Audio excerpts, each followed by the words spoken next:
Should you submit an academic article to more than one peer-reviewed journal at a time?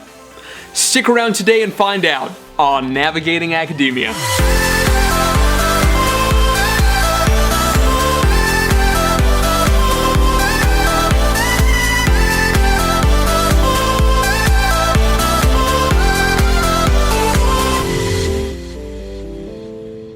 What's up, everybody? My name is Dr. J. Phoenix Singh. I want to welcome you to this episode of Navigating Academia, your leading source for guidance on how to advance your career in academia.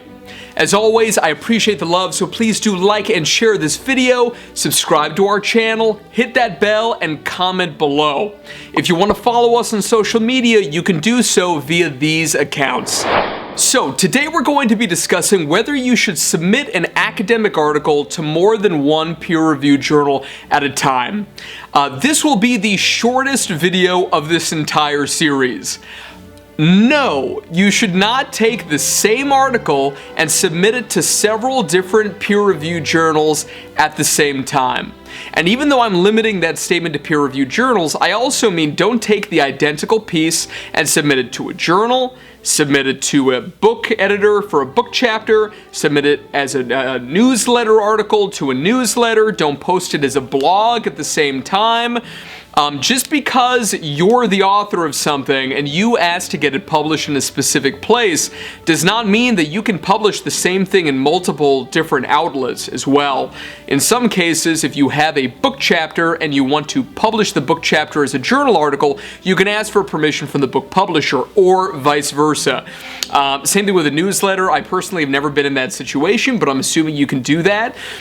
In some cases, though, they will let you know that they're gonna pull it, right? Meaning that, if it's published in the journal and you say, no, I want it in the book instead, they'll say, well, we wasted a huge amount of time on you. Now we need to, pull this thing from the site.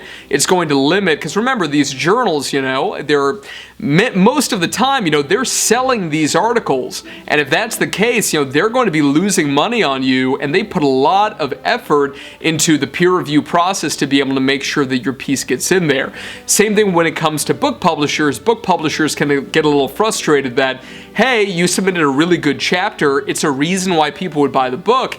Now you're just going to go and give that revenue source to a different publisher, like a journal publisher. It can be very, very frustrating, to be able to do this kind of cross-publication, as it were. So you should assume that if you publish something one time, that's it, you're done. That's what you should assume, if nothing else. Even though there may be different circumstances, that should be your blanket assumption.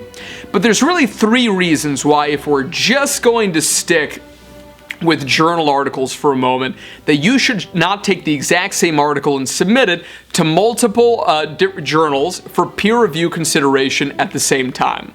Reason number one is that it damages your reputation if someone finds out. And academia is small. Someone always finds out. Okay? Journal editors, they talk to each other. Associate editors, they talk to each other, especially if it's in a relatively small subfield. So, for example, I used to be in the field of forensic psychology. That is a small field relative to, let's say, all psychology or all mental or behavioral health. It's a very small field, and most of the people end up knowing each other, or at least knowing people who know other people. And the word gets out. You would be shocked at how much information I've found out over the years from folks who, I don't know what the sources were that they had, but you would think that this isn't, the Kardashians, this is academia, but you'd be pretty surprised. It would definitely give something like, Real Housewives of Beverly Hills a run for its money in terms of the amount of drama that you're going to end up seeing in academia. So this is something that you should really expect. But at the end of the day, you really need to keep your reputation in mind. And this is something that really nothing good can come of it.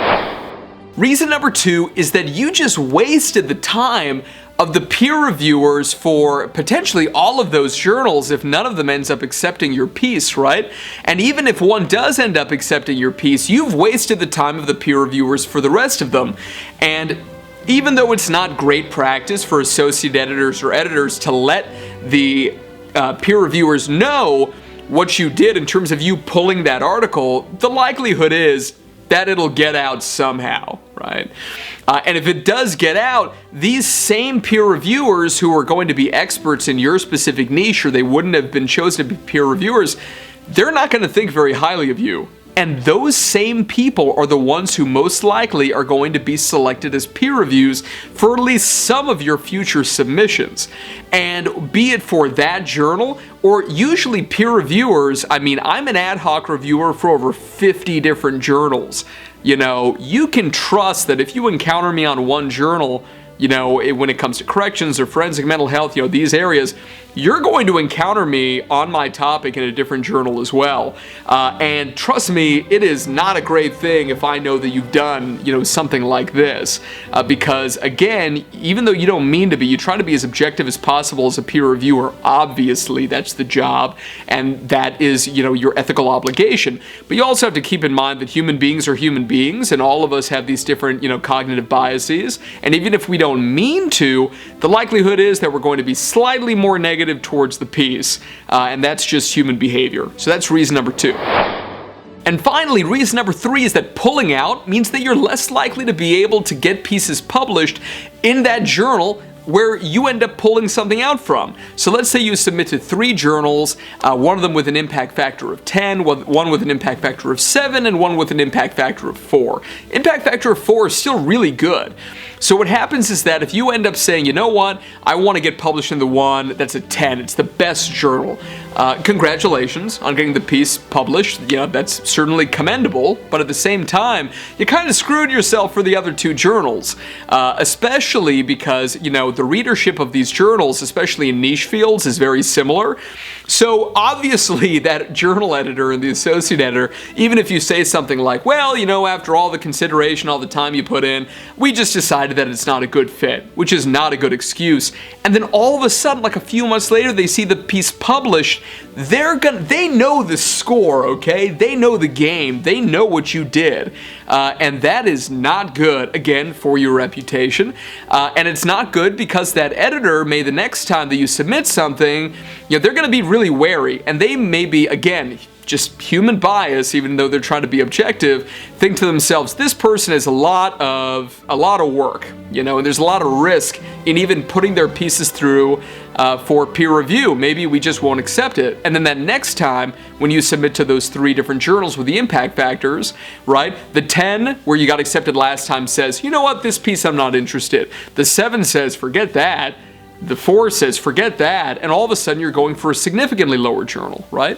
So it ends up being something where it's just not a move that has a lot of integrity.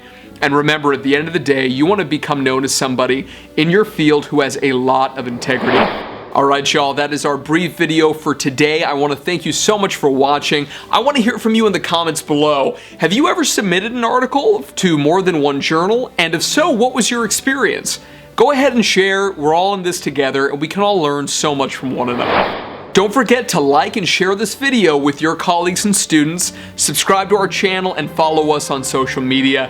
If you're interested in one-on-one career mentoring or coaching, set a consultation call with me via the website below, and let's explore some ways that I'm going to be able to help you generate additional revenue based on the skill sets that you already have in academia, to be able to assist you in becoming one of the leaders in your field, whatever that field is, and to be able to help somebody to help keep you accountable when it comes to getting a lot done, maximizing your publication count, serving on boards, identifying opportunities, and really just being somebody who just seems to be ever present in whatever discipline you happen to be in, and it'll be a real pleasure for me to help you with that. Alright everybody, have a great day, and remember to get out there, take chances, and be your best self. Thank you so much for stopping by, everyone. It's a pleasure to have you here as always. If you enjoyed this video and you'd like to see more in this series on navigating academia, please click on one of these links over here to be able to view more original content. I hope to see you there.